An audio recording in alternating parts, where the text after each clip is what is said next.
Hello boys and girls, welcome to BenchART. I'm for the classic and let me welcome you to Deathloop, a game developed by Arcane Lion, and it is using shit.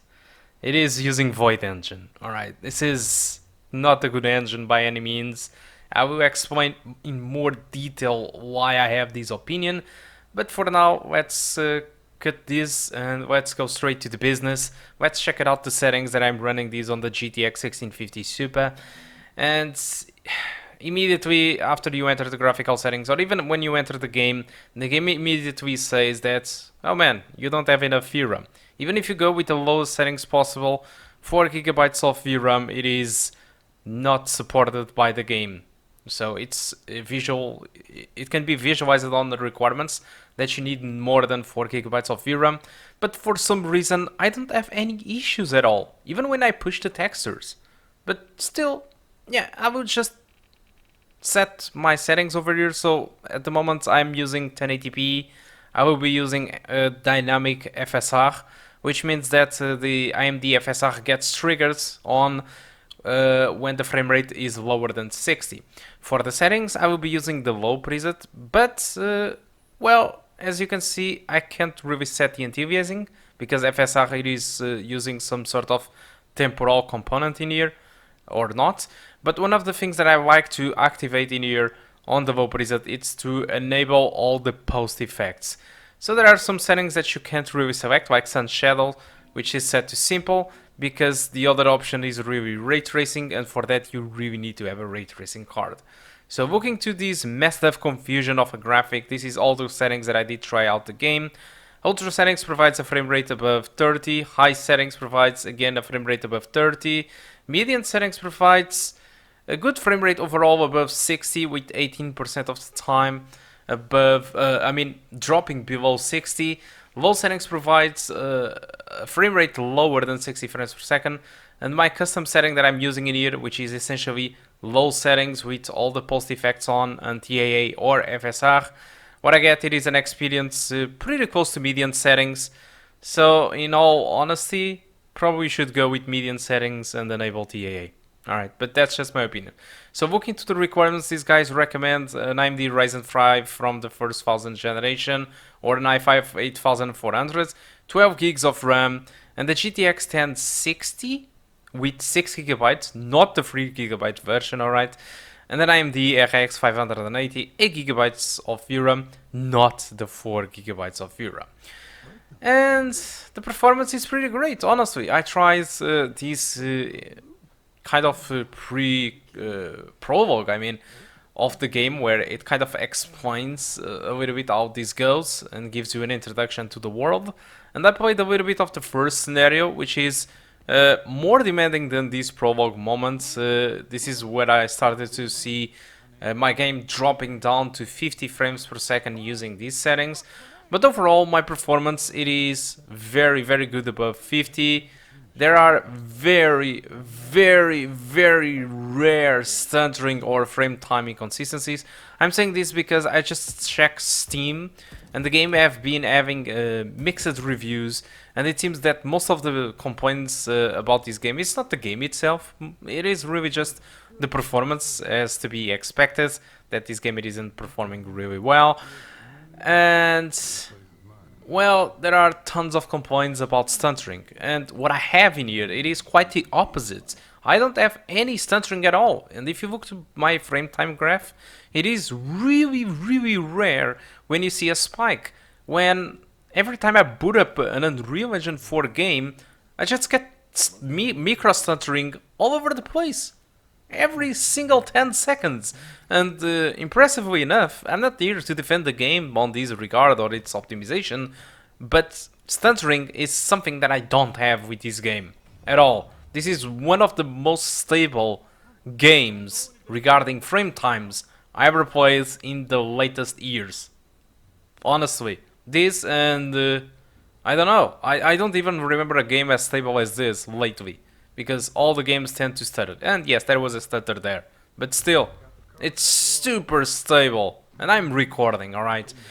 So yeah, but apart from that, the performance is awful. And the fact that we are using low settings in here, it's just simply bad.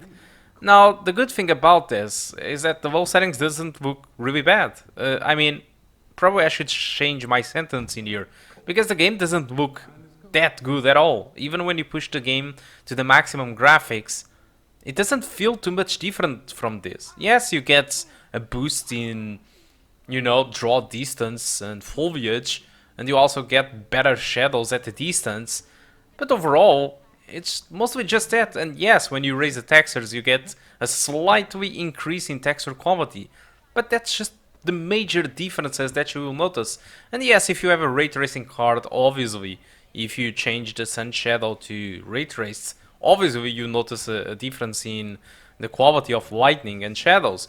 But I mean, what I'm trying to say is that playing on low and playing on maximum in here, it doesn't change the artistic feel of the game. It doesn't feel that you are losing stuff when you are playing at low. There is also a very low option that I didn't try, and yes, possibly that one is way too much. But even at low settings, I don't feel that I'm losing anything. Especially when I have Post-FX turned on and Temporal anti-aliasing turned on, or AMD FSR. Alright, so throughout this video I will disable FSR because I've noticed that AMD FSR kind of causes a little bit of shimmering, and so I decided to enable Temporal anti-aliasing without any upscaling, because I thought that it was the best decision. And a little bit more forward into the video, I've decided to re-enable FSR just to check the difference in performance, and it doesn't really justify. Just go without upscaling FSR, just like I'm doing in here. Use a temporal anti-aliasing and put some post-FX if you like bloom and stuff like that. Alright, you can use the sharpening post-processing to fidelity FX CAS because it's great, and the game will look simply spectacular. I mean, this is not really a game that will break graphics convention or anything like it, but this is the best, the best balance that I found for performance if you want to reach 60 frames per second most of the time, and quality. And this is what I do recommend if you have a GTX 1650 Super. Now that I've talked everything about this performance, let's talk a little bit about Void Engine, because I expressed my about Void Engine. Void Engine was used in Dishonored 2 and the performance was disastrous. This Void Engine, it is a fork from ID Tech 5. ID Tech 5, it was the engine that debuted with a game called Rage a long time ago, and it brings just this engine, this ID Tech 5, in my opinion, bring nothing but trouble to all, because ID Tech 5, it kind of retrocesses a little bit the developments of stuff, because ID Tech 4, it was debuted when Doom came out and there was a lot of lightning and shadows going on, and ID Tech 5 kind of scrapped all the lightning, dynamic lighting and dynamic shadows, so that it could boost the feature called Mega Textures by John Carmack. And that idea, it was kind of fun, but it wasn't really prepared for other games that wanted to have dynamic shadows and dynamic lighting.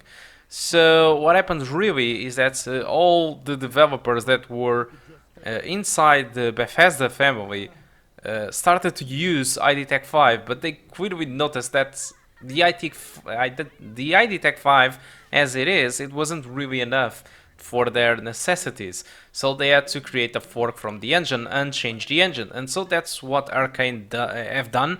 They changed the engine and called well, this Void Engine. The evil within the developers, the Tango Gameworks, done the same thing, but instead of calling it Void, they called it STEM. So one of the things that were in common with all these forks from ID Tech 5 is that optimization is simply crap. Go play Evil Within 1 or Evil Within 2, or go play Dishonored 2, and you will know what I'm talking about. All these forks from ID Tech 5, they just suck. And you could say that, but yeah, they could go with ID Tech 6 or 7. And yes, for Dishonored 2, no, obviously, it wasn't ready. It's just same for Evil Within 1 and Evil Within 2. It wasn't really ready for the developers to pick up the game and to develop. But now with Deathloop, it's 2021, we already have ID Tech 6 and 7. It works absolutely great, those engines, and they have a great performance on the PC at least, and even consoles, I guess. And so I can't really justify why they have gone with Void Engine aside from one single reason. This game have a lot of stuff that resembles Dishonored 2, the animations, the effects, the attacks. So I think that Arcane Lion wanted to maintain all the aspects and all the stuff from Dishonored 2, and it was more simple to keep Void Engine than porting all the stuff to ID Tech 6. It's the only reason I do find. And well, I think with this, I just gonna finish my talk about the performance, and let's move on to the game, shall we? Well, Deathloop, it is a game that it's a little bit hard to explain. So basically, you are a guy that is caught in a time loop, which you repeat the same day over and over and over again, and you have an objective of killing a certain amount of targets, and if you do that and you get a code, you unlock, at least apparently, you can get out of your time loop and enjoy your freedom, because you are stuck in it, and it seems that all the other characters are stuck in it, and they are aware of that. All the characters are aware, and they want to be stuck in this this time loop, I mean, and basically you are living up the same day over and over again, and all the characters know that, and you want to prevent that from happening. You want to get out of the loop, and they don't want you to get out of the loop. They treat you as a traitor, and the objective, it is pretty simple. The only thing you need to do in this game is kill the designated targets that you have, and as soon as you do that, I believe so, and as soon as you find the code, I'm not really sure, I didn't finish the game, and I barely play it that much, but I know what I'm talking about, more or less. But I know that if you fulfill those objectives, you finish the game. The issue is, at this moment, when you start the game, you know nothing about their habits, you don't know where they are going to stay, and you have kind of a, you know, a time go by thing that, for example, if you assassinate certain target first, the time go by, for example, from morning to midday, and the habits from the characters do change depending on the time that you are playing. For example, on the morning, each character have its own things to do. During midday, every character have different approaches, and it all depends of whatever you kill first, because it can alert others. So there are tons of stuff and tons of decisions that go by.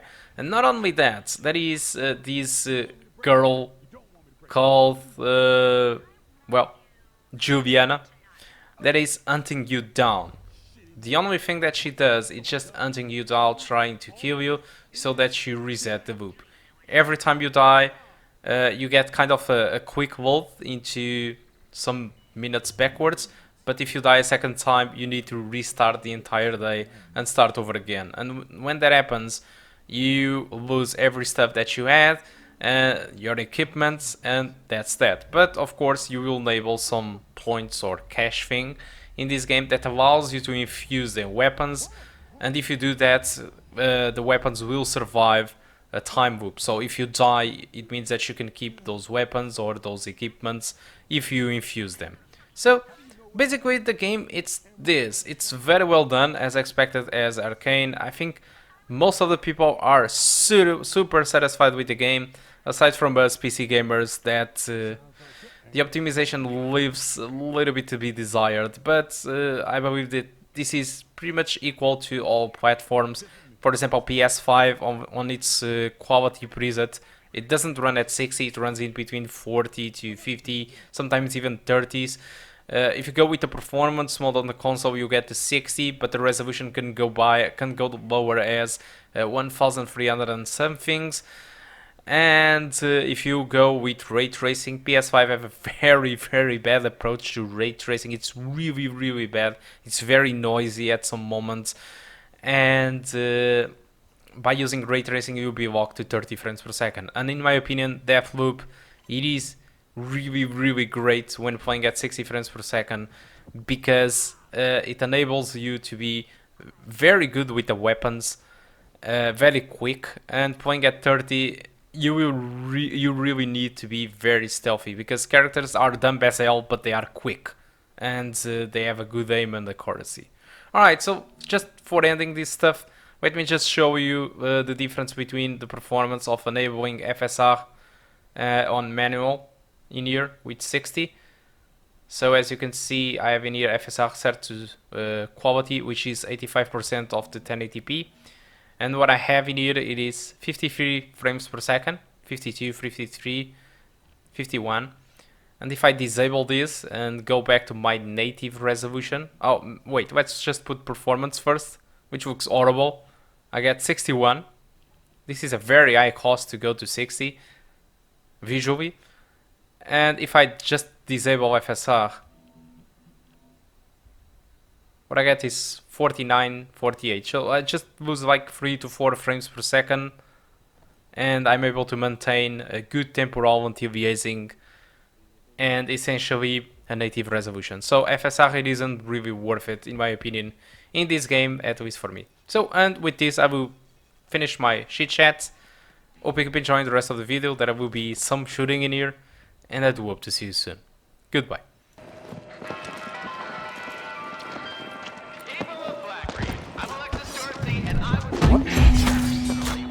Hope you're ready to loot!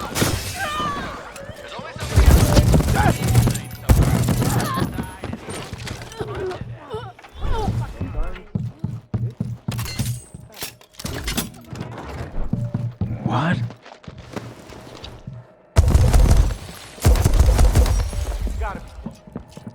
Someone else can worry about that.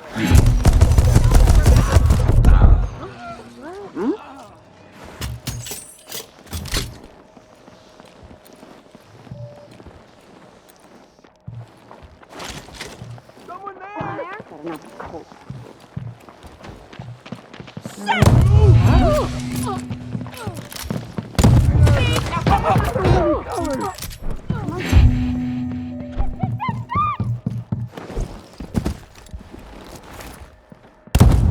Square, second floor.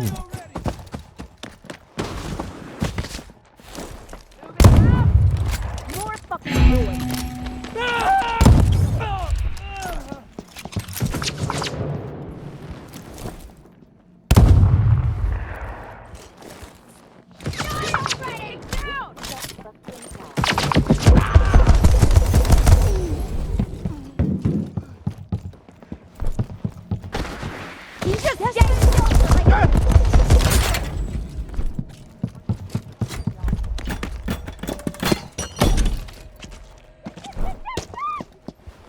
Oh, better not be called. Hello? Hello? Shit! Here! Really?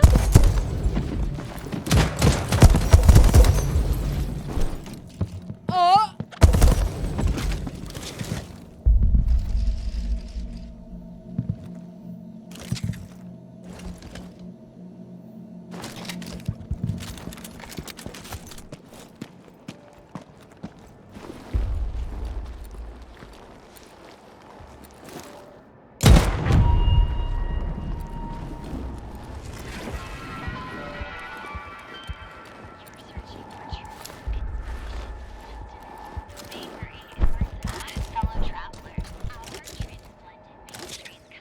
Shit. Maybe there's another way in.